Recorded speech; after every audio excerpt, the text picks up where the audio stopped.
साथियों, स्वागत है आपको हमारे चैनल पीसीएस दर्पण पे। देख रहे हैं रुक्मणी पब्लिकेशन बिहार विद्यालय परीक्षा समिति डीएलएड संयुक्त परीक्षा 2025 के लिए अति महत्वपूर्ण सेशन। यह क्वेश्चंस बैंक 2022 से लेकर 2024 तक के, जिसमें 3 सेट्स आपको पता है 27 प्रीवियस ईयर 2024 वाले दिए हैं और 3 जो दिया हुआ है 2022 और 2023 का है। तो ये मैंने टोटल करा दिया है तीनों के तीनों। आज से जो हम लोग करने वाले हैं वो 27 जो बच गए हैं 2024 का, वो हम लोग करने वाले हैं। दोस्तों आप हमारे चैनल पर नए तो सब्सक्राइब कर लीजिएगा ताकि नेक्स्ट राउंड वीडियो सबसे पहले आप तक पहुंचेंगे। देखिए आज जो करने वाले हैं सेट नंबर हम लोग 4, और यह पूछा गया है 1/4/2024 में फर्स्ट शिफ्ट में पूछा गया प्रश्न को हम लोग अभी करने वाले हैं। तो आइए सेशन को स्टार्ट करते हैं, अपने दोस्तों में शेयर करिएगा। देखिए previous year solve paper of Bihar DElEd entrance exam set number 4 1/4/2024 में फर्स्ट शिफ्ट में पूछा गया प्रश्न। पार्ट 1 आता है जनरल हिंदी का। देखिए जनरल हिंदी में क्या क्वेश्चंस पूछे गए हैं। तो जनरल हिंदी में क्वेश्चंस है क्या, पार्ट 1 जनरल हिंदी क्वेश्चंस है कि धर्मात्मा का हमें संधि विच्छेद बताना है। धर्मात्मा का संधि विच्छेद क्या होगा, तो धर्मात्मा का बताएंगे ध जोर आत्मा बिल्कुल नहीं होगा, धर्मात्म जोर आत्म नहीं होगा, धर जोर बिल्कुल नहीं, तो धर्म जोर आत्मा बच गया, यानी आंसर ऑप्शन नंबर डी हो जाएगा। धर्मात्मा में दीर्घ स्वर संधि है, अ और आ को ऐड करेंगे तो आ आता है। 2 सस्वर या फिर सजातीय स्वर वर्ण के मेल से जो विकार उत्पन्न होता है उसी को हम लोग क्या कहते हैं, दीर्घ स्वर संधि कहते हैं। समास में कुल कितने पद होते हैं, समास में कुल कितने पद होते हैं, कुल 2 पद होते हैं। आंसर डी करेक्ट बताएंगे। पहला पद को पूर्व पद तथा दूसरे पद को उत्तर पद कहा जाता है। आगे क्वेश्चन पूछा गया है यज्ञशाला में कौन सी समास है। यज्ञशाला में कौन सा समास है, तो आंसर बता देंगे यज्ञशाला में तत्पुरुष समास है। राइट आंसर ए करके बता देंगे। यज्ञशाला में समास विग्रह करेंगे तो यज्ञ के लिए शाला। जिस समास में उत्तर पद प्रधान हो और पूर्व पद अप्रधान हो उसे हम लोग तत्पुरुष समास कहते हैं। गद्यांश को आइए हम लोग पढ़ते हैं। पहले क्वेश्चंस देखते हैं क्या गद्यांश से रिलेटेड है या नहीं। देखिए क्वेश्चंस हम लोग का सपूत शब्द में कौन सा उपसर्ग है। देखिए बस उपसर्ग हमसे पूछा गया तो इस गद्यांश से मतलब ही नहीं है ना। तो आइए हम लोग सपूत शब्द में उपसर्ग देख लेते हैं। उपसर्ग आपको पता है, आगे लगता है, पढ़ते हैं पीछे लगता है। तो उपसर्ग सपूत में क्या है बताएंगे। उपसर्ग जो है आपका स जोर पूत सपूत, ऑप्शन नंबर ए करके बता देंगे। चलिए आगे, मैं पढ़ रहा हूँ किस वाक्य का उदाहरण है, तो आंसर्स क्या बोलेंगे, मैं पढ़ रहा हूँ। यह जो है आपका विधिवाचक है। आंसर से बताएंगे विधिवाचक है।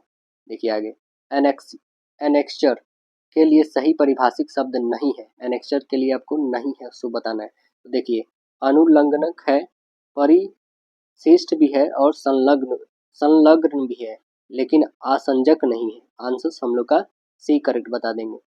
देखिए कारक के कितने भेद है, कारक के कितने भेद है, तो कारक के टोटल 8 भेद है। Answer option number D correct बता देंगे। कौन कौन है, कर्ता, कर्म, करण, संप्रदान, आपादान, संबंध, अधिकरण, संबोधन है। आगे क्वेश्चन पूछा गया है सम्राट का हमें स्त्रीलिंग शब्द बताना है। सम्राट का स्त्रीलिंग क्या हो जाएगा, सम्राज्ञी होगा। ऑप्शंस बी करेक्ट बता देंगे। चादर से बाहर पैर पसारना मुहावरे का अर्थ क्या हुआ। चादर से बाहर पैर पसारने का मतलब है चादर ओढ़ कर सोना, चादर से पैर ढकना, कंजूस होना, या फिर आय से अधिक व्यय करना। तो आंसर बताएंगे आय से अधिक व्यय करना। राइट आंसर डी करेक्ट बताइएगा। इनमें कौन सा वाक्य जो है अशुद्ध है, हमें ढूंढना है अशुद्ध कौन है। तो देखिए मुझे तुम्हारी बातें सुननी पड़ी, यहाँ पे तो बिल्कुल सही है। बेटी पराए घर का धन होती है, ये भी ठीक है। भारत में अनेकों राज्य हैं, बिल्कुल गलत है। यहाँ पे आंसर होना चाहिए कि भारत में अनेक राज्य हैं, ये होना चाहिए, अनेकों नहीं यहाँ पे होगा। तो ऑप्शन नंबर हम लोग का सी करेक्ट मिल गया। देखिए अब दरवाजा खोला जा सकता है, काले शब्द का पदबंध बताना मतलब खोला जा सकता है, खोलना, ये क्या है, खोलना से सीधे प्रतीत हो रहा है कि हमारा ये क्रिया है। तो आंसर्स क्या बता देंगे, यह जो है अब दरवाजा खोलना ये क्या आ जाएगा, क्रिया पदबंध। ऑप्शन नंबर बी करेक्ट होगा। देखिए आगे है वाच्य का शाब्दिक अर्थ क्या होता है। वाच्य का शाब्दिक अर्थ क्या होता है, तो वाच्य का शाब्दिक अर्थ होता है बोलने का विषय। ऑप्शन सी करेक्ट बताएंगे। आगे देखेंगे क्वेश्चन से क्या कि तुमसे बोला नहीं जाता वाक्य किस वाच्य का उदाहरण है। इस वाच्य का उदाहरण है तुमसे क्या नहीं किया जाता है, बोला नहीं, कृत्यवाच्य है नहीं, कर्म नहीं है, इनमें से कोई तो है नहीं। ऑप्शन नंबर सी करेक्ट हो गया, भाववाच्य है। सूर्य अस्त हो गया है। इस वाक्य में विभिन्न लोगों के द्वारा जो अर्थ ग्रहण किया जाएगा वह क्या होगा? अभिधा शक्ति द्वारा, लक्षणा इनमें से कोई नहीं, या फिर व्यंजना शक्ति। तो आंसर बता देंगे व्यंजना शक्ति के द्वारा अर्थ को ग्रहण किया जाएगा। आंसर भी बताएंगे। आगे है कि कुंभकर्ण निद्रा सोने वाले को स्वनिद्रा सोने वाले कहा जाता है। तो इस कथन में क्या है? तो देखिए, जो कुंभकर्ण की निद्रा में सोता है उसे स्व मतलब स्वनिद्रा कहने का मतलब कुत्ते की नींद में सोने वाले को क्या कहेंगे? एक दूसरे पे मतलब कि इसे क्या बोला गया है? व्यंग बोला गया है। तो यहाँ पे सीधे से हम बोल सकते हैं व्यंग्यार्थ। आंसर्स क्या होंगे? ऑप्शन नंबर डी करेक्ट होगा। 3 बेर खाती थी वे 3 बेर खाती है। देखिए यहाँ पे 3 बेर और ये 3 बेर और खाती और ये खाती, बस यहाँ पे है थी और ये है। तो इससे हमें नहीं देखना है, बट यहाँ पे कह रहा है 3 बेर खाती थी, मतलब कि वो बेर जो है 3 ही खाती थी, लेकिन टाइम कितनी खाती थी? 3 बार खाती थी। यहाँ पे देखिए एक ही शब्द का 2 अलग अलग मीनिंग आया, तो ये कौन सा अलंकार हो जाता है? यह होता है यमक अलंकार। आंसर्स ए करेक्ट बताएंगे। देखिए, अलंकारों का शिरोरत्न डैश माना जाता है। अलंकारों का शिरोरत्न क्या माना जाता है? तो आंसर बताएंगे उपमा माना जाता है। राइट आंसर ऑप्शन से बताएंगे। सिर झुका नियति की मान ली यह बात, स्वयं ही मुरझा गया तेरा हृदय जल जात। इसमें अलंकार बताना है। कौन सा अलंकार हो जाएगा? उपमा, श्लेष, रूपक या उत्प्रेक्षा? तो आंसर से इसमें हम लोग बताएंगे ऑप्शन नंबर सी करेक्ट होगा, रूपक अलंकार होगा इसमें। देखिए आगे है क्या? बढ़त बढ़त संतति सलिल मन सरोज बढ़ जाई में कौन सी अलंकार है? बताएंगे कौन सी अलंकार है? तो आंसर बोलेंगे इसमें भी रूपक अलंकार है। आंसर ए करेक्ट होगा, रूपक अलंकार। देखिए, मानहु विधि तन अछ छवि स्वच्छ रखइबो काज, दृगपग पौछन को करे भूषण पायन दाज। हमें इसमें बताना है कौन सी अलंकार है। तो देखिए, मानहु, जानहु, जनहु ये सभी आ जाए तो इसे कौन से अलंकार को हम लोग बोलते हैं? इसे बोलते हैं उत्प्रेक्षा अलंकार। आई ऐसी अद्भुत वेला ना रोक सका ना विहंस सका, इस पंक्ति में कौन सी अलंकार है? इसमें कौन सा अलंकार है? तो इसमें अलंकार आप बता दोगे, ये है इसमें विरोधाभास। आंसर डी करेक्ट बताएंगे। तगन में कितने लघु और गुरु वर्ण होते हैं? कितने होते हैं? तो आंसर बताएंगे 2 गुरु और 1 लघु। आंसर ए करेक्ट बताइएगा। कह रहे क्या कि किस वर्णित छंद के प्रत्येक चरण में एक मगन, एक भगन, एक नगन, 2 तगड़ तथा 2 गुरु के क्रम से 17 वर्ण होते हैं? तो आंसर बताएंगे मदा करंता। आंसर ये बताइएगा। वाक्य शोभाया कर्तारो धर्म गुण किसका कथन है? यह किसका कथन है? यह कथन है वामन का। आंसर से बताएंगे वामन का है। विभाव के कितने भेद हैं? विभाव के कितने भेद हैं? तो विभाव के 2 भेद हैं, और वो कौन कौन है? तो 2 है, आलंबन और उद्दीपन। तो आंसर बी करेक्ट बताइएगा। Part number 2 mathematics. देखिए क्वेश्चंस क्या है? निम्नलिखित में कौन अपरिमेय नहीं है, मतलब परिमेय है? तो ये देखिए, ये तो परिमेय होगा नहीं, इसको काटिए। ये भी परिमेय होगा नहीं, ये भी अपरिमेय। ये परिमेय हो जाएगा क्योंकि इसका वैल्यू 5 आता है, इसका भी होगा नहीं, यानी आंसर हम लोग का सी करेक्ट बनेगा।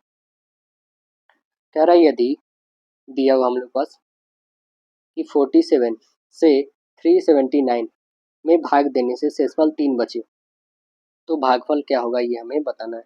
क्या हो जाएगा भागफल? तो आइए हम लोग 47 से इसको भाग दे के देखते हैं। 379 को ना 379 को 47 से हम लोग डिवाइड करते हैं, कितने टाइम्स में करें? तो इसे हम लोग सीधे 8 टाइम्स में करते हैं। वो कितना होता है? 376। रिमाइंडर कितने बच गए हम लोग के पास? 3 बच गए। तो शेष जो हमारे पास शेषफल आ गया 3, बट हमें भागफल बताना है। तो भागफल वो कौन आ गया? 8, यानी ऑप्शन नंबर बी करके बता देंगे। भागफल हमें आया है 8 आया है। अब देखिए, यदि HCF 54 और 78 का 6 दिया हुआ, LCM 54 एंड 78 का मान क्या होगा ये हमें बताना है। तो कितना हो जाएगा? पहले तो हम लोग 54 और 78 का क्या निकाल लेंगे यहाँ पे LCM, तो कितने होंगे आइए निकाल के देखते हैं। 54 और 78 का LCM हम लोग निकालते हैं पहले 6 से। 6 नंबर 54 और यहाँ पे 6 तिया 18, 13 छक्के 78, अब देखिए तो हमारे पास क्या क्या बच गए, 6 गुने 9 और गुने 13, गुणा करेंगे 702 आ जाएगा। मतलब हमारा एलसीएम कितना आ गया, 702। आंसर क्या, राइट आंसर सी बन गया।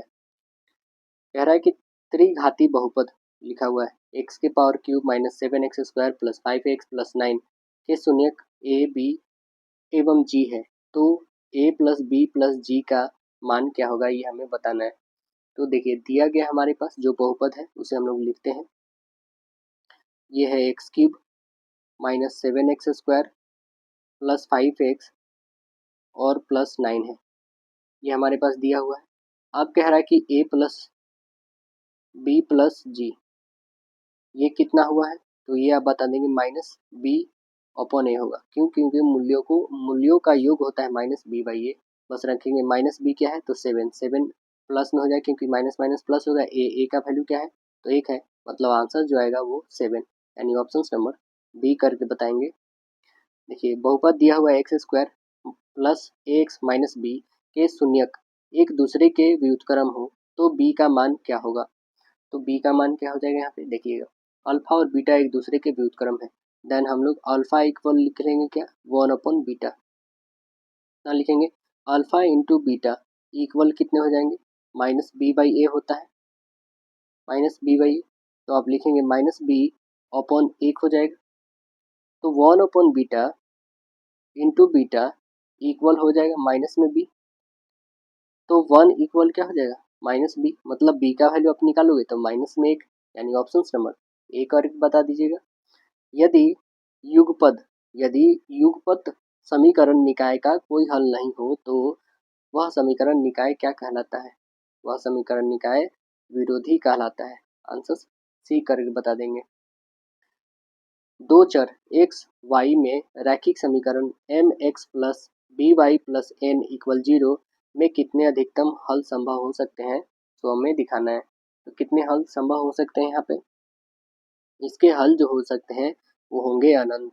आंसर से यहाँ पे सी करके बताइएगा। आगे क्वेश्चन दिया हुआ कि x का वैल्यू y की वैल्यू दिया, समीकरण ये है कि हल हो तब a का वैल्यू हमें बताना है। तो आइए a का वैल्यू यहाँ पे निकाल के देख लेते हैं क्या होगा। हमें बता दिया गया है कि x के वैल्यू 1, मतलब यहाँ पे 1 रखना है, y के जगह पे यहाँ पे 6 रखना है, तो हमें a का वैल्यू पता करना है। चलिए हम लोग लिखते हैं यहाँ पे कि हम लोग के पास 8x माइनस ए वाई प्लस ए स्क्वायर इक्वल 0। अब देखेंगे तो x का वैल्यू 1 है, तो यहाँ पे 8 और 1 में करेंगे तो 8 ही रह जाएगा, माइनस ए वाई की वैल्यू कितनी है 6 गुने 6 और प्लस यहाँ पे a है तो ए स्क्वायर रह जाएगा इक्वल 0। यहाँ से कैलकुलेट करेंगे तो ये 8 माइनस में 6a और प्लस में ए स्क्वायर इक्वल 0 होगा। यहाँ से हम लोग गुणनखंड बना लेंगे इसको, तो लिखेंगे ए स्क्वायर माइनस 6a और प्लस में 8 इक्वल 0 हो जाएगा। इसका गुणनखंड लेंगे तो क्या हो जाएगा, ए स्क्वायर माइनस में 4a और माइनस में 2a और प्लस में 8 होगा। कॉमन कर लेंगे हम लोग इसमें और इसमें, तो देखिए इसमें कॉमन करेंगे तो a बच गया, a माइनस 4 बच गया, इसमें कॉमन करेंगे हम लोग माइनस में 2, तो a माइनस 4 बच गया। क्या क्या निकला, a माइनस 2 और दूसरा निकला a माइनस 4, यही निकला। मतलब एक का वैल्यू प्लस में 2, एक का वैल्यू प्लस में 4 आएगा। आप निकालोगे a माइनस 2 इक्वल 0 रखेंगे तो a की वैल्यू कितनी आ गई 2। सेम यहाँ पे भी इसे उठा के रखेंगे तो a की वैल्यू कितनी आ जाएगी 4 आ गई। तो एक 2 और एक 4 आया है a की वैल्यू, तो ऑप्शन नंबर क्या बताएंगे, एक 2 और एक 4 दोनों प्लस में, यानी ऑप्शन बी करेक्ट बताइएगा। कह रहा है कि a doesn't equal b 0, b doesn't equal 0, c doesn't equal 0, a plus b plus c equal 0 है, तब हमें a square upon b c plus B square upon a c plus c square upon a b का value कितना होगा। तो आइए देखते हैं बनाकर कितना हो जाएगा। यहाँ पे दे रखा है हम लोग के पास क्या, के plus b plus c equal 0 है, देन हम लोग लिख सकते हैं ए क्यूब प्लस बी क्यूब और प्लस सी क्यूब इक्वल कितने हो जाएंगे, 3ab लिख सकते हैं। अब इसे क्वेश्चन हमारे दिए हैं a square upon b c plus B square upon a c plus यहाँ पे लिखेंगे सी स्क्वायर अपॉन ए सी। इसको जब हम लोग कॉमन करते हैं तो क्या हो जाएंगे, ए क्यूब प्लस बी क्यूब और प्लस सी क्यूब। अपॉन में हो जाएंगे ए बी सी होगा। देन हम लोग क्या लिखेंगे, a cube plus b cube plus c cube के बदले क्या है, 3abc है, 3abc लिखेंगे। अपॉन में ए बी सी है, ए बी सी कैंसिल करिए, मतलब आंसर क्या आ गया 3। ऑप्शन नंबर डी करके बता देंगे, क्या आ गया 3 आ गया। देखिए कह रहा रमेश अपने धन का कुछ भाग 96 रुपये के 9% स्टॉक में तथा शेष भाग को 120 रुपये में 12% के स्टॉक में मिला लगाता है। यदि दोनों स्टॉक का वार्षिक लाभांश समान है तो दोनों स्टॉक में लगे धन का अनुपात क्या होगा, ये हम लोग को बता देना है। तो कितना हो जाएगा, पहले में है 96 रुपया, 9% का स्टॉक है, तो ये 96 रुपया का 9 का स्टॉक यानी गुणे लिखेंगे हम लोग 100 और बटे में हो जाएगा 9 कमी मतलब 91 रेशियो। इससे बताना है 120 से हम लोग को, तो 120 और बटे में हो जाएगा, फिर यहाँ पे छूट दे रहा है तो ये हो जाएगा 12। ये टोटल 9 ही है ना, और गुने ऊपर में 100 हो जाएगा। रेशियो निकालेंगे तो 100 से 100 तो कैंसिल होगा ये, और भी कुछ कैंसिल होगा तो इसे काटेंगे 3 3 जा और 3 4 जा, इससे काट सकते हैं 3 1 जा और 3 2 जा, 4 से काट सकते हैं 4 3 जा और 0, इसे और भी काट सकते हैं 16 और 15, मतलब कितना आ गया 16:15 आ गया। तो ऑप्शन नंबर आपके दिख रहे हैं, राइट आंसर डी, तो डी करेक्ट आंसर बता देंगे हम लोग। एक घड़ी का निर्धारित मूल्य 720 रुपया था। एक व्यक्ति ने 2 क्रमिक बट्टा करवाकर वह घड़ी 550.80 रुपये में खरीदी। यदि पहला बट्टा 10% था तो दूसरा क्रमिक बट्टा का मान कितना होगा, ये बताना है। 720 रुपया, ठीक, यहाँ पे लिखेंगे हम लोग, मान लीजिए दूसरा बट्टा हम लोग का एक्स वाई जेड जो भी अल्फ़ाबेट आप मान लीजिए, यहाँ पे 720 रुपया पे 10% का, तो मतलब 90/100 हो जाएगा। फिर कह रहा है कि हमें नहीं पता अगला डिस्काउंट कितने में मिल रहा है अपॉन 100, तो टोटल कितने में मिल रहा है 550.80 में मिल रहा है। अब इसको काटने की कोशिश करते हैं हम लोग, 2 जीरो से ये 2 जीरो कैंसिल होंगे और यहाँ पे ये 100 हो जाएगा, तो ये 100 से 100 कैंसिल होगा जब यहाँ से डेसिमल हटाओगे तो। अब जो बच गया हमारे पास इसके हम लोग 100 माइनस डी इक्वल में हो जाएगा आपके पास इतना हो जाएगा, क्योंकि जीरो हट चुके हैं, अपॉन में आ जाएगा आपके पास 72 और इंटू 9 आ जाएंगे। इसको हम लोग काटेंगे तो डी के वैल्यू टोटल आ जाएंगे आपके पास, इसको काटिएगा 85 टाइम्स में, मतलब 100 बराबर हो जाएगा, डी बराबर हो जाएगा 100 माइनस 85, हटाएंगे तो कितने हो जाएंगे 15, मतलब दूसरा जो डिस्काउंट आएगा वो कितना आ जाएगा 15% का रहेगा। ऑप्शन नंबर बी करेक्ट बता देंगे। आगे है कि बिंदु दिया हुआ है, मिलाने वाली रेखाखंड वाई अक्ष किस अनुपात में बढ़ती है, ये हमें बताना है। तो देखिए इसको हम यदि निर्देशांक निकालेंगे, ये है जैसे इसको बांट रही है कोई रेखा है, तो इसको निकालने के लिए सपोज कर लिए इसका पी हम नाम रख दिए, तो एक्स और वाई निकालना है, मतलब यहाँ पे ए और बी दिया हुआ है, तब इस समय कैसे निकालेंगे हम, आइए यहाँ पे इसको निकालने के लिए एक्स और वाई के लिए पहले लिखेंगे एम x1 एम x2 और प्लस हो जाएगा एन x1 अपॉन लिखेंगे एम प्लस एन होता है, और यहाँ पे y के लिए सेम वही एम y2 और प्लस एन y1 अपॉन हो जाएंगे एम प्लस एन लिखते हैं।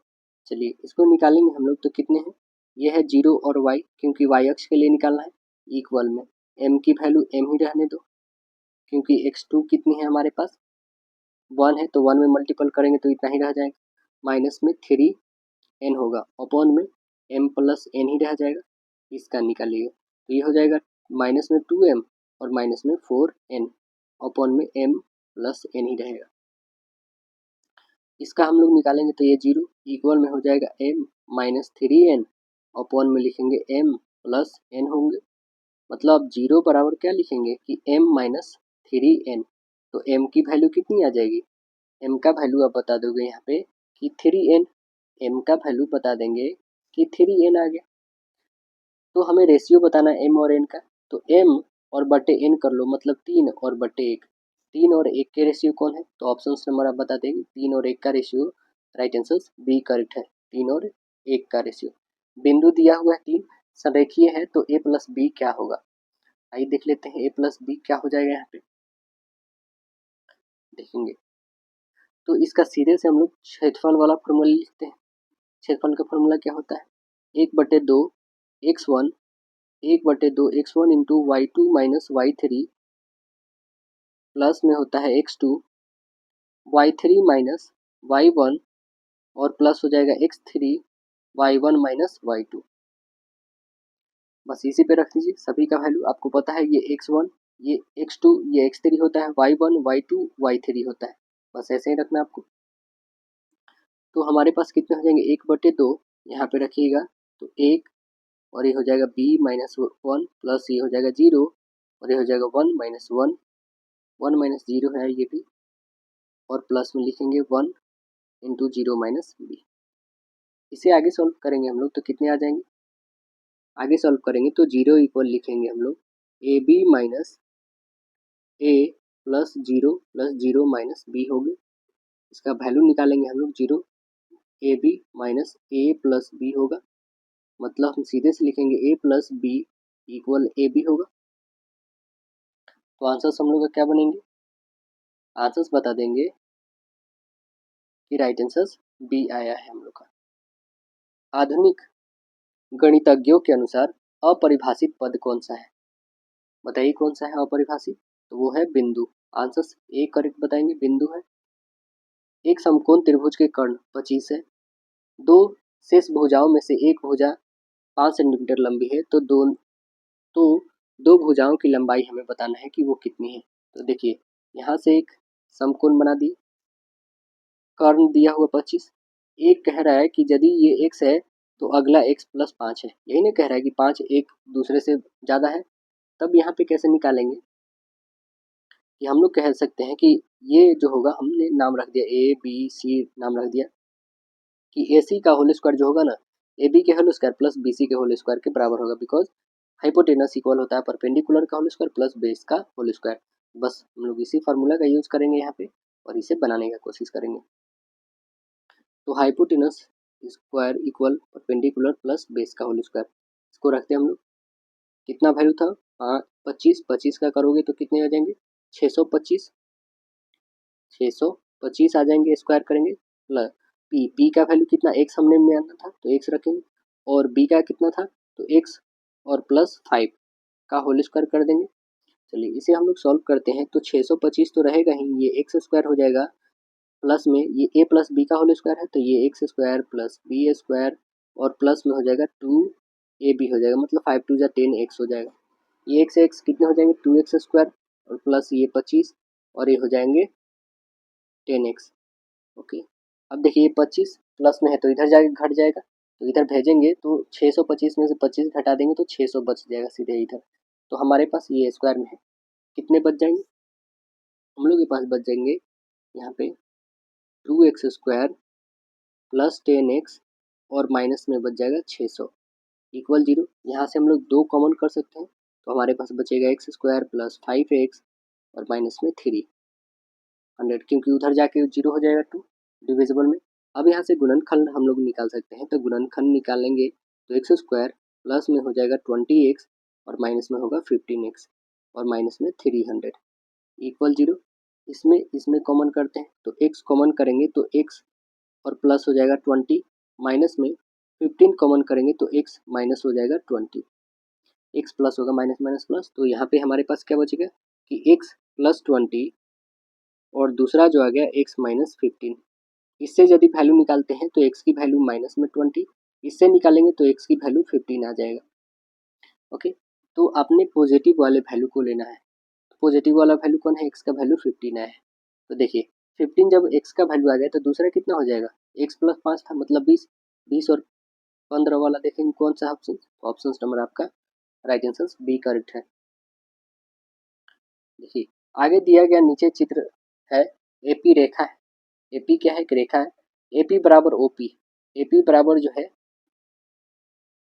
ओपी है, एपी जितना है उतना ओपी है।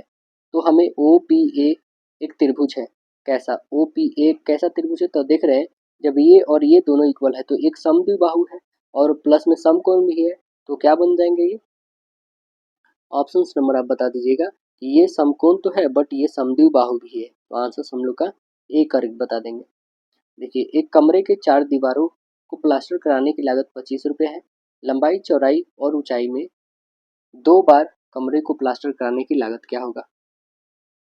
तो देखिए एक बार कराने का लागत क्या हो जाएगा, तो उसके लिए फॉर्मूला क्या है ये देखेंगे। ये होता है आपका 2 इंटू यहाँ पे होता है 2L प्लस 2B, क्योंकि ये 2 गुना हो जाता है तब की बारी है ना। उससे पहले आपका क्या था, तो वो LB था ही, उतना ही था। 4 दीवारों का कमरे का क्षेत्रफल होता है 2H इंटू होता है L प्लस B होता है। अब देखिए सभी 2 गुना हो गया तो ये हो गया। अब बस यहाँ पे हम कैलकुलेट कर देंगे तो कितने हो जाएंगे, 8H 4 2 जा 8 हो जाएगा और यहाँ पे L प्लस B बच जाएगा। तो प्लास्टर कराने में लागत जो है वो कितना हो जाएगा, 4 into 2H into L plus B है यही वाला। इसमें मल्टीपल कर देंगे तो कितने हो जाएंगे, 4 इंटू ये हो जाएगा 25, यानी आंसर जो आ जाएगा हमारे पास 100। इसका वैल्यू हमने 25 रखा तो वो कितना आ गया हमारे पास 100। ऑप्शन नंबर क्या आ गया, राइट आंसर सी करेक्ट। एक समांतर चतुर्भुज का क्षेत्रफल 70 सेंटीमीटर स्क्वायर, उसकी ऊंचाई 7 डेसीमीटर है, तो उस आधार पर खड़े समान क्षेत्र वाले आयत की परिधि क्या होगी? देखिए क्षेत्रफल है और ऊंचाई है, तो इस समय हम लोग क्या करेंगे, हमारे पास क्षेत्रफल और ऊंचाई दे रखा है, तो समांतर चतुर्भुज का क्षेत्रफल जो होता है लंबाई गुने चौड़ाई होता है, जो दिया हुआ 70, L इंटू बी कितना है 70, जिसमें L कितना है 7 है, तो यहाँ पे B का वैल्यू कितना हो जाएगा 70 और बट्टे 7 काटेंगे तो 10 आ जाएगा। B तो निकल चुका है 10। परिधि निकालने का फॉर्मूला क्या होता है 2 इंटू एल प्लस बी, तो 7 और 10 कितने हो जाएंगे 7 10 17, 17 में 2 से गुणा करेंगे कितना आ गया 34। ऑप्शन नंबर सी करके बता दीजिएगा परिधि। आगे देखिए, कागज पर बने बारीक बिंदु या समतल पर स्थित एक स्थान को क्या कहते हैं? उसे क्या कहते हैं, उसे हम लोग कहते हैं एक बिंदु कहते हैं। इसमें कोई ना लंबाई ना ऊंचाई ना चौड़ाई होती है, कुछ नहीं होती इसमें। आंसर डी करेक्ट बताएंगे। 5 संख्याओं का माध्य 18 है। यदि एक संख्या को हटा दिया जाए तो माध्य 16 हो जाता है, तो हटाई गई संख्या वो कौन सी है? कौन सी है वो हटाई गई संख्या, चलिए निकाल के देख लेते हैं। 5 संख्याओं का माध्य 18 है, मतलब 5 और गुने 18 कर देंगे हम, तो 90 हो जाएगा। हटाई गई संख्या कितनी है, तो पहले यहाँ पे तो 90 लिखेंगे 5 संख्याओं का। हटाई गई संख्या जो है 90 में से 16 को हटा दी जाए और गुने 4, तो करेंगे कितना, 90 में से 64 घटाएंगे तो वो 26 है हटाई गई। वो कैसे हुआ, तो पहले 5 संख्या को 18 था, टोटल 5 में 18 से गुणा किए तो 90 हुआ, और हटाई गई संख्याएं जो थी, हटाई गई एक ही संख्या हटाई गई तो माध्य 16 हो जाता है। देखिए एक संख्या ये तो टोटल 5 थे, 18 और गुने 5, अब जब घटा दिया जाता है एक संख्या तो 4 हो जाता है, और माध्य भी 16 हो जाता है, तो 16 और 4 में गुणा कर देंगे, जो टोटल आया है हमारा 90 उसमें से इसको घटा लेंगे तो वो 26 आ गया, यानी आंसर हम लोग का डी करेक्ट बता देंगे 26। देखिए आगे कह रहा है कि किसी वितरण का बहुलक या माध्यक का अनुपात 6:5 में है, तो माध्य तथा माध्यक का अनुपात क्या होगा ये हमको बताना है। तो देखिए फॉर्मूला एक होता है कि बहुलक बराबर होता है 3 गुने माध्यिका, 3 गुने माध्यिका माइनस होता है 2 गुने माध्य होता है। तो इस फार्मूला का हम लोग यूज करके यहाँ पे बना सकते हैं। बहुलक दिया हुआ 6, यहाँ पे देख रहे हैं 6 रेशियो में इक्वल में 3 तो रखेंगे, माध्यिका कितना है 5 है, माइनस में 2 और गुने माध्य के लिए हम लोग x ले लेते हैं, ठीक है। अब देखिए यहाँ से कैलकुलेट करेंगे तो हमारे पास हो जाएगा 2x, ये प्लस में, इधर देखिए ये 15, 15 में 6 घटा देंगे तो कितना हो जाएगा 9, मतलब x की वैल्यू अब बता दोगे 9/2, मतलब सीधे इसको लिख सकते हैं हम लोग 4.5 लिख सकते हैं। तो आपने देखा कि x की वैल्यू कितने आ गई 4.5, तो माध्य और माध्यक का जो हमारा रेशियो है वो निकल चुका है, यहाँ पे कितना आ गया है, तो हमें माध्य कितना आ गया 4.5 आ गया। माध्यिका कितनी है, तो माध्यिका है आपका 5, तो आंसर्स क्या बता देंगे, क्योंकि माध्यिका पहले से ही दे रखा है हम लोग का माध्यिका यहाँ पे, तो ऑप्शन नंबर आपका 4.5 और बट्टे में 5, इसको ब्रेक करेंगे तो ये हो जाएगा। तो देखिए इसको हमने ब्रेक किया तो ये 10 आ गया, ये 5 से काटेंगे 9 टाइम में, यानी कितना आ गया 9 और बट्टे 10, 9/10 कौन सा है, तो ऑप्शन नंबर आप देख रहे हैं राइट आंसर बी करेक्ट है आपका।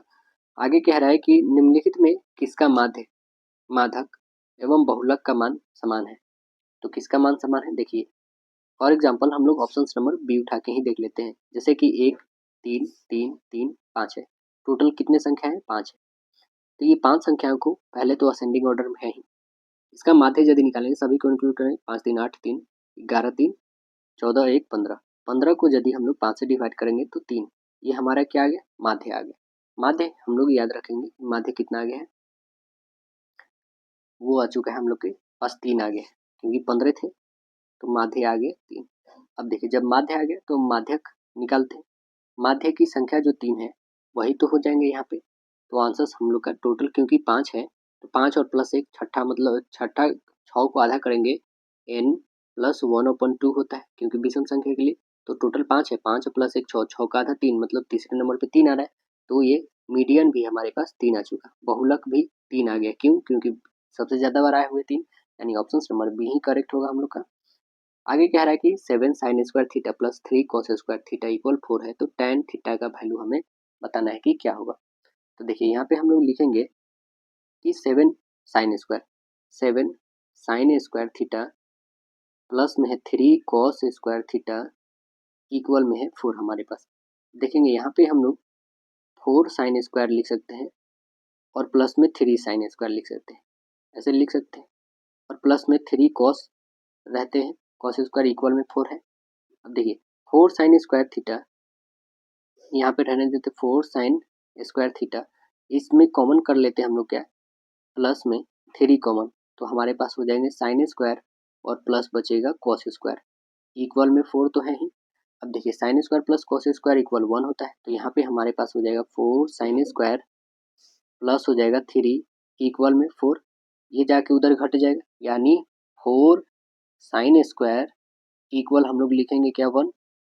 अब देखिए ये 4 जो है आपका इधर आ जाएगा 4 डिवाइडेड में, तो इस स्क्वायर को हटाओगे तो कितने आ जाएंगे 1/2 आ जाएगा। 1/2 कितने के बराबर होता है? तो साइन थीटा बराबर 1/2 यदि लिखा हो तो आप समझ जाना कि साइन जो है किसके बदले है, तो साइन 30 डिग्री के बदले है, मतलब साइन साइन कैंसिल, यानी थीटा की वैल्यू 30 डिग्री आ गई। तो हमें डिग्री पता चल गया, बट हमें बताना है क्या कि टैन थीटा का वैल्यू हो गया। तो हमें पता चल चुका है कि यहाँ पे थीटा की वैल्यू 30 आया है, तो tan 30 डिग्री का वैल्यू क्या होता है बताइएगा। tan 30 का वैल्यू जो बता देंगे 1/√3 होता है। आंसर से बताएंगे सेक की power 4 into Q minus sec square into Q equal क्या होगा, ये सॉल्व करने हैं। चलिए इसे सॉल्व करते हैं हम लोग। क्वेश्चंस लिखते हैं हम लोग, सेक क्यूब, सेक की पावर 4 क्यूब और माइनस में हम लोग पास सेक स्क्वायर क्यूब है ना। तो इसे सॉल्व करेंगे तो हम लोग कॉमन कर लेते हैं, सेक स्क्वायर क्यूब को कॉमन करेंगे, बचेगा हमारे लोग के पास सेक स्क्वायर क्यूब माइनस 1। तो इसे सॉल्व करेंगे हम लोग 1 प्लस tan स्क्वायर क्यूब और इंटू में हो जाएगा यहाँ पे पास tan स्क्वायर क्यूब। इसे सॉल्व करेंगे आगे हम लोग, तो tan स्क्वायर क्यूब और प्लस में लिखेंगे tan के पावर 4 क्यूब। तो देखेंगे ऑप्शन नंबर है क्या ये, तो यस ऑप्शन नंबर है आपका, कौन सा है ऑप्शन, तो राइट आंसर ऑप्शन नंबर आपका सी करेक्ट है, tan के power 4 cube plus tan square cube. देखिए आगे sine alpha equal 1/2 cos beta equal 1/2, तो ए प्लस बी का वैल्यू मतलब अल्फा प्लस बीटा का वैल्यू बताने हैं क्या होंगे। देखिए यहाँ पे अल्फा प्लस बीटा की वैल्यू हम लोग निकालेंगे कैसे, पहले तो हमारे पास साइन अल्फा इक्वल दिया हुआ 1/2, तो हम लोग सीधे लिखेंगे कि साइन यहाँ अल्फा इक्वल लिखेंगे साइन 30 डिग्री, मतलब अल्फा की वैल्यू कितना आ गया हमारे पास 30 डिग्री आ गया। अब देखिए जब अल्फा की वैल्यू 30 आ गया, सेम यहाँ पे वही करेंगे, कॉस बीटा इक्वल यहाँ पे लिख देंगे 1/2 है, तो 1/2 को हम लोग लिखेंगे क्या कॉस 60 डिग्री, मतलब बीटा का वैल्यू कितना आ गया 60 आ गया। हमें फाइंड करना है ए प्लस बी, ए का वैल्यू 30, बी का वैल्यू 60, 7 और 30 कितने हो जाएंगे 90, यानी ऑप्शन नंबर डी करेक्ट बता देंगे 90 डिग्री। तो आंसर डी करेक्ट होंगे। पार्ट 3 साइंस का है, कह रहा है पौधे के नस्लों में सुधार करने का लक्ष्य उत्पादित करना है, किससे, रोग मुक्त प्रजातियां से, अधिक उपज देने वाली प्रजातियां, शीघ्र परिपक्व होने वाली प्रजातियां, या उपयुक्त सभी। तो आंसर बताएंगे उपयुक्त सभी, राइट आंसर डी करेक्ट होंगे। आगे कह रहा है निम्नलिखित में कौन द्विक्षारीय अम्ल है, द्विक्षारकीय अम्ल है, द्विक्षारकीय अम्ल कौन सी है इसमें, तो आंसर बताएंगे H2SO4 है, कौन है H2SO4, राइट आंसर डी बताएंगे।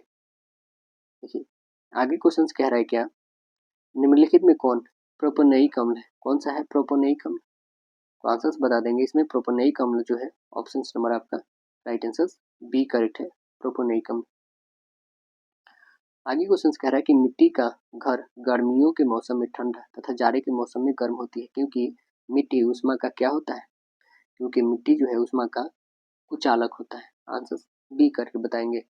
निम्नलिखित में कौन व्हिटेकर के वर्गीकरण में अकुशेरुकी जीवों में नहीं है? कौन नहीं बताएंगे?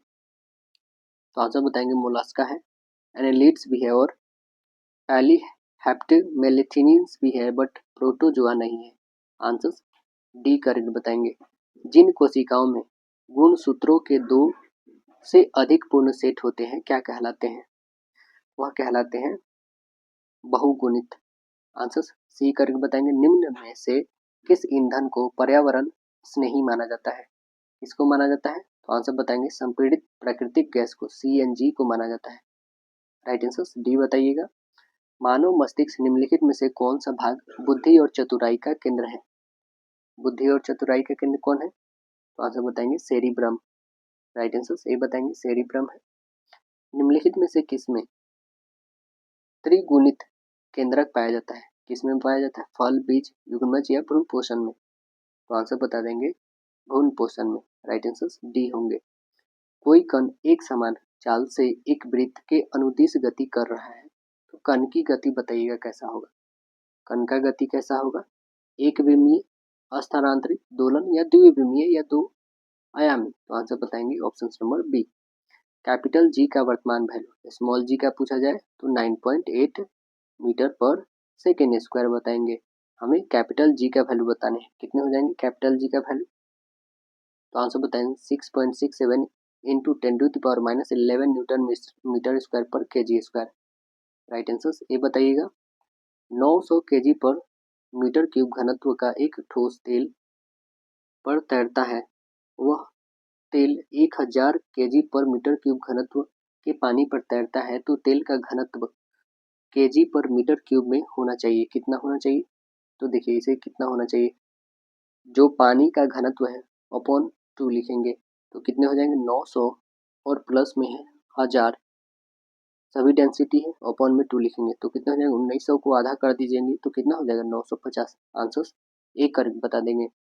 आगे कह रहा है बाहरी कान कहलाता है, बाहरी कान कर्ण पल्लव, कर्ण पट या फिर मुग्धरक या फिर कर्णवत? तो आंसर्स क्या बता देंगे? आंसर्स कर्ण पल्लव। राइट आंसर्स ए बताइएगा। कानों में टोटल हड्डियों की संख्या, एक कानों में 3, मतलब दोनों में 6 होते हैं। निम्नलिखित में से मिट्टी के कटाव का प्रमुख कारण क्या है? वन, जल, सुपानी, इनमें से कोई नहीं? तो आंसर बताएंगे जल। Right answer C. पृथ्वी के वायुमंडल में कार्बन डाइऑक्साइड गैस की मात्रा कितनी होती है? तो आंसर बताएंगे 0.03। राइट आंसर से बताएंगे। प्रथम पृथ्वी सम्मेलन का आयोजन कहाँ पर किया गया था? कहाँ पर हुआ था? तो आंसर बताएंगे यह हुआ था 1992 में, को बता दे ब्राजील में हुआ था, रियो डी जेनेरियो में। आंसर्स ए करके बताएंगे रियो डी जेनेरियो 1992 में। सलाल जल विद्युत उत्पादन केंद्र भारत के किस राज्य या केंद्र शासित प्रदेश में स्थित है? सलाल जल विद्युत उत्पादन, आंसर बताएंगे ये है आपका कश्मीर में। राइट आंसर डी बताएंगे कहाँ है? कश्मीर में है। नागार्जुन सागर जल विद्युत संयंत्र कहाँ पे है? कृष्णा नदी पे, आंध्र प्रदेश में है। Srisailam hydro electric power plant कहाँ पे है? आंध्र प्रदेश में है, कृष्णा नदी पे है। मंचकुंड जल विद्युत संयंत्र कहाँ है? मंचकुंड में है, आंध्र प्रदेश और उड़ीसा के मध्य में है। सरदार सरोवर जल विद्युत, तो ये नर्मदा पे है, गुजरात में है। प्रतिरोध का सूत्र बताना है आपको, क्या होगा प्रतिरोध का सूत्र? तो प्रतिरोध का सूत्र बताइएगा, वो हो जाएगा R = V/I होता है। राइट आंसर सी करके बता देंगे। आगे है स्विच लगाए जाते हैं, कैसे में लगाएंगे? ठंडे तार में, गर्म तार में, अर्थ तार में, कभी ठंडे तार में तो कभी गर्म तार में? तो आंसर बताएंगे गर्म तार में लगाए जाएंगे। आंसर बी होंगे। कह रहा है सरल सूक्ष्मदर्शी में किसका उपयोग होता है? सरल सूक्ष्मदर्शी में किसका उपयोग होता है? उत्तल लेंस का। राइट आंसर डी बताएंगे उत्तल लेंस। अब जो आता है हम लोग का पार्ट 4 सोशल स्टडीज। फ्रांस की क्रांति के समय वहाँ का राजा कौन था? फ्रांस की क्रांति के समय वहाँ का राजा लुईस 16वें थे। आंसर बी बताएंगे, लुईस 16वां था। आगे है कि चेरा जनजातियां कहाँ की रहने वाली थी? चेरा जनजातियां कहाँ की रहने वाली थी? आंसर बताएंगे Palamu. Option number D correct बताएंगे, कहाँ के? पलामू। आगे क्वेश्चन कह रहा है यूसेफ मैजिनी ने गुप्त भूमिगत समाज की स्थापना की यंग यूरोप नामक समाज में की। तो आंसर बता देंगे बर्न। राइट आंसर बी बताएंगे बर्न। जालियांवाला बाग हत्याकांड की जांच के लिए सरकार ने किस समिति का गठन किया? उस समिति का नाम क्या है? उसका नाम है हंटर कमिटी, हंटर समिति। आंसर सही बताएंगे हंटर समिति। जालियांवाला बाग हत्याकांड कब हुआ था? 13 अप्रैल 1919 को हुआ था। भारत में प्रेस का जनक किसे कहा जाता है? भारत में प्रेस का जनक वो है जॉन अगस्टन हिक्की को बोला जाता है। आंसर सी करेक्ट बता देंगे, जॉन अगस्टन हिक्की को बोला जाता है। नाथुला दर्रा किस राज्य में है? कहेंगे नाथुला दर्रा कहाँ पे है? तो आंसर बता देंगे Sikkim. Right answer B Sikkim में है। नाथुला दर्रा जो है महान हिमालय श्रेणी में स्थित है। नाथुला दर्रा भारत और तिब्बत मतलब चीन के बीच में स्थित है। आगे है श्रीलंका की राजधानी बताएंगे। श्रीलंका की राजधानी श्री जयवर्धनपुरे कोटे। ऑप्शन ए बताएंगे। आगे क्वेश्चन है क्या कि तालाब पालन प्रणाली के लिए सामान्य मछलियों का चयन करना है। कौन कौन मछली उसमें रहेंगी? तो आंसर बताएंगे कैटलास, राहू, कॉमन कार्पस और ग्रास कार्पस। आंसर बताएंगे राइट आंसर डी। केंद्र मुख्य एक महत्वपूर्ण लौह अयस्क खदान है किस राज्य में? तो आंसर बता देंगे यह है कर्नाटका में। आंसर सी बताएंगे कर्नाटक में। अंतर्राष्ट्रीय जैव विविधता दिवस कब मनाया जाता है? अंतर्राष्ट्रीय जैव विविधता प्रत्येक 22 मई को मनाते हैं हम लोग। प्रत्येक वर्ष 22 मई को जैव विविधता दिवस अंतर्राष्ट्रीय। भारत का प्रथम तेल शोधक कारखाना कहाँ स्थित है? कहाँ पर स्थित है? तो आंसर बताएंगे Digboi. Right answer D Digboi 1901 में स्थापना किया गया था। आगे क्वेश्चन है क्या कि कांडला पतन किस राज्य में स्थित है? कांडला पतन वो है गुजरात में। आंसर सी बताएंगे कांडला पतन गुजरात के कच्छ जिले में है ना, कच्छ की खाड़ी में 1930 ईस्वी में निर्माण किया गया था। कच्छ की खाड़ी में। बिहार की शोक कौन सी नदी है? बिहार की शोक कौन सी नदी है? तो कोसी नदी है। आंसर बी बताएंगे। लोकतंत्र में कल्याणकारी राज की संकल्पना संविधान के किस भाग से लिया गया है? कौन से भाग से लिया गया है? भाग का नाम है भाग 4 से लिया गया है। राइट आंसर डी बताएंगे भाग 4। मतगणना का कार्य कौन कराता है? मतगणना का कार्य कौन कराएंगे? यह कराएंगे चुनाव आयोग। आंसर डी करेक्ट बताएंगे चुनाव आयोग। लोकसभा को इंग्लैंड में क्या कहा जाता है? लोकसभा को इंग्लैंड में क्या कहते हैं? उसे कहते हैं House of Commons. Answer C बताएंगे सी। निम्नलिखित में कौन राजनीतिक अधिकार नहीं है? कौन नहीं राजनीतिक अधिकार? तो आंसर बताएंगे किसी धर्म को स्वीकार करने का अधिकार जो है एक राजनीतिक अधिकार नहीं है। आंसर सी बताइएगा। कह रहा है भारत में नागरिक भागीदारी के प्रश्न का समाधान किस सिद्धांत के आधार पर किया गया है? तो आंसर बताएंगे अवसर की समानता पे। राइट आंसर सी होगा। लोकतंत्र का सर्वोत्तम गुण क्या है? सबसे अच्छा गुण क्या है? नागरिकों की गरिमा में वृद्धि। Answer B. कौन कदम लोकतांत्रिक सुधार के सूचक है? कौन कदम लोकतांत्रिक सुधार के सूचक है? तो आंसर बता देंगे राइट आंसर डी पंचायती राज। राइट आंसर डी बताएंगे पंचायती राज। अब देखिए पार्ट 5 जो आता है जनरल इंग्लिश का है। Complete the sentence using appropriate option क्या है? तो आइए देखते हैं क्वेश्चंस क्या है। क्वेश्चंस बन रहा है क्या कि my friends and I dash stuck there. Answers क्या बता देंगे कि had been stuck here there. Option number A करके बताएंगे।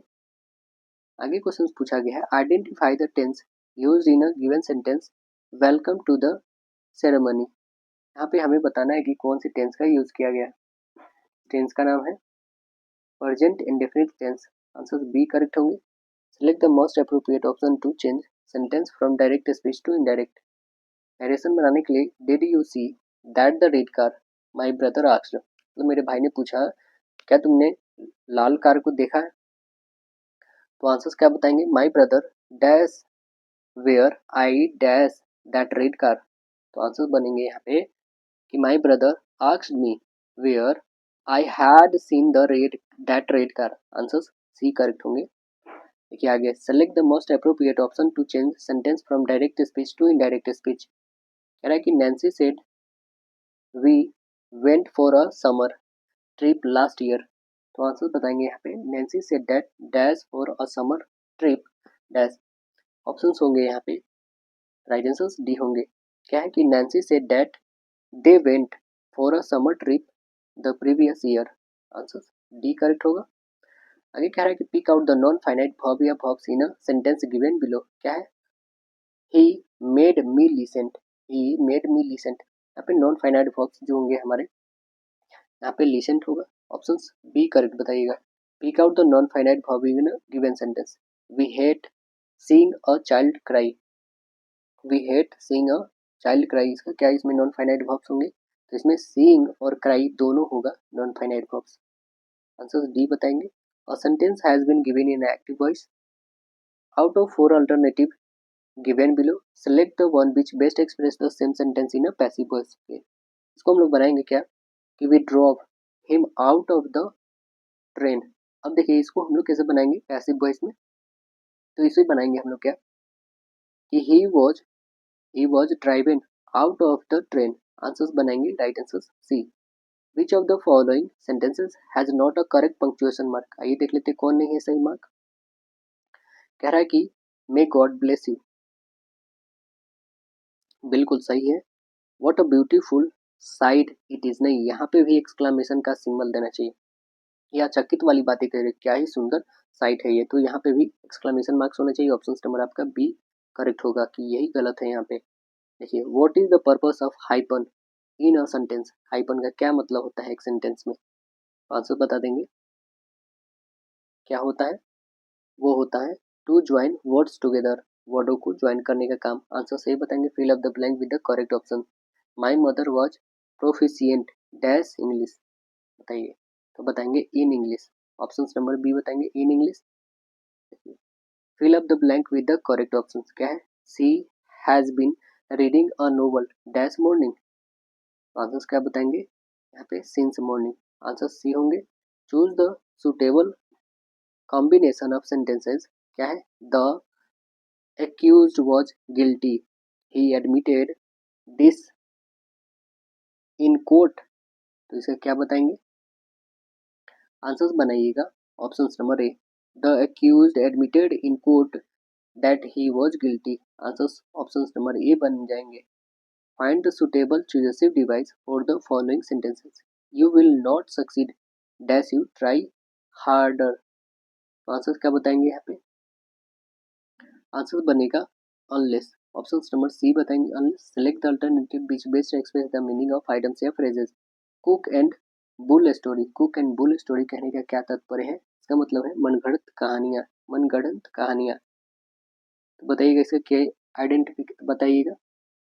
इसका बताएंगे हम लोग आइटम्स या फ्रेजेस, अ फैंसीफुल या फिर unlikely story. Answers a correct बताएंगे। Select the alternative which best express the meaning of items या फ्रेजेस। देखिए क्या है, bed of roses. Bed of roses कहने का तात्पर्य है क्या कि आरामदायक, यानी आंसर्स बताएंगे अ प्लेस और situations of comfort. Answers a correct बताइएगा। Select the alternative which best express the meaning of items या phrases. Give in, give in कहने का मतलब है यहाँ पे आत्मसमर्पण करना, यानी आंसर्स होगा टू सरेंडर। ऑप्शन नंबर सी बताएंगे। Choose the correct phrase from the given option and make a conditional sentence.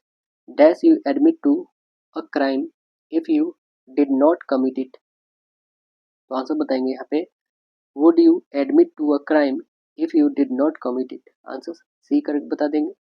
Choose the correct phrase from the given option and make a conditional sentence. क्या है, if a thief dash you money you dash sad. Answer बता देंगे, यहाँ पे होगा if a thief stole stole your money you would be sad. Answers D correct होंगे। Fill up the blank with the correct option.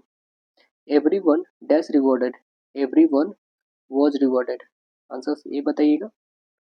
Fill up the blank with the correct options. क्या हमारे पास a bunch of keys dash missing, a bunch of keys is missing। Answer d correct होते होंगे।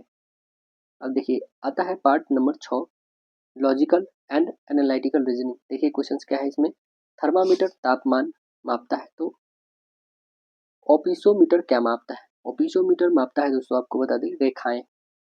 Right answer B बताएंगे, रेखाएं मापता है। देखिए सोसाइटी को ऐसे लिखा गया तो जनरल को कैसे लिखेंगे? यहाँ पे जस्ट दो दो वर्ड को देखिएगा तो इसे ऐसे करके लिखा गया है ना, तो बस ऐसे ही हम करके लिखते। पहले ई होगा, ई से सभी स्टार्ट है, ये नहीं तो ऑप्शन बी काट दो। अब देखिएगा ई के बाद जी तो तीनों में है, फिर उसके बाद ई और एन, ई और एन इस ई एन इसमें भी, ई एन इसमें भी। उसके बाद जो है आपके पास ए आर, तो ए आर है क्या, तो ए आर इसमें ये काट दो, ए आर ये भी काट दो। तो इसमें देखेंगे हम लोग ए एल और क्या है, तो बिल्कुल लास्ट वाला जो है हम लोग का पूरे से एकदम से अलग ही तरीके से है। वो कैसे, तो अब देखेंगे यहाँ पे पहले यहाँ से और यहाँ तक पहले है वाई, फिर है इधर ई लास्ट में और बीच में टी है, मतलब कि बीच में हम लोग का ए ही रहेगा, बीच में ए रहेगा। और वो कौन सा ऑप्शन फुलफिल कर रहा है, वो फुलफिल कर रहा है ऑप्शन नंबर ए फुलफिल कर रहा है। देखिएगा नीचे दिए गए वेन आरेख में हमें बताना है क्या, सोना आभूषण और चांदी के बीच में संबंध क्या हो। तो आप बताएंगे जो चांदी है वो आभूषण है, जो सोना है वो भी आभूषण, यानी ऑप्शन नंबर सी, ऑप्शन यहाँ पे सी करेक्ट होंगे। देखिए आगे कह रहा है अंग्रेजी वर्णमाला के अक्षर में एस अक्षर जी के मध्य में कौन सा अक्षर आएगा। तो देखिए एस का नाम क्या है 19, जी का क्या है तो 7 बताएगा, 7 और 19 के बीच में कौन सा हो जाएगा, तो आप लिखेंगे 7 और 19 के बीच में यहाँ से लिखेंगे जी H I J K L M N O P Q R और एस। तो इधर से करते चलते हम लोग हटाते चलते हैं, ठीक है। इधर से हटाइए, ये 3 काट दी तो इधर से भी 3 काट दो, 2 काट दी तो इधर से भी 2 काट देते हैं, यहाँ से भी हम लोग काटते हैं 1 तो इधर से भी 1 काटते हैं हम लोग, इधर से 1 तो ये भी काटेंगे। वो बीच में कौन बच जाएगा, तो वो बचेगा एम आपका इधर बचेगा बीच में। तो ऑप्शन नंबर क्या बनेगा, राइट आंसर हम लोग का बी करेक्ट होगा। अब देखिए यहाँ पे 5 मित्र लड़के जो है एक वृत्ताकार में बैठे हैं, ई जो है सी के ठीक बाईं ओर बैठा है, ए डी और ई के बीच में बैठा है, तो बी और ए के बीच में कौन बैठा है ये हम लोग को बताना है। तो देखिए पहले तो हम लोग यहाँ पे बना लेते हैं पांचों मित्र के लिए। पांचों मित्र में आप देखेंगे कि ए को हमने यहाँ बैठाया, जस्ट सी को बैठाया, फिर यहाँ पे डी और यहाँ पे बैठा है ई और बी यहाँ पे हमने बैठा दिया। अब पूछा क्या है बी और ए के बीच में कौन बैठा है, बी और ए के बीच में कौन बैठा है, तो डी बैठा है। तो देखिए ऑप्शन नंबर है क्या, तो यस ऑप्शन नंबर है आपका राइट आंसर सी करके बताएंगे। आगे है कि शहर ए से बी के 2 बस टिकट, शहर ए से सी के लिए 3 टिकटों की कीमत 77 रुपये है, लेकिन शहर ए से बी के 3 टिकट और शहर ए से सी के 2 टिकट की कीमत 73 रुपये है। तो शहर ए से बी और सी के लिए कितने किराए होंगे, टोटल कितने किराए हो जाएंगे। तो देखिए यहाँ पे आपके बन जाएंगे 2 वेरिएबल इक्वेशंस और उसे हम लोग को सॉल्व करने होंगे। पहला है 2x और प्लस 3y, कितने रुपए ले रहे हैं 77। सेकेंड में फिर कह रहा है कि 3x और प्लस हो जाएगा 2y इक्वल 73।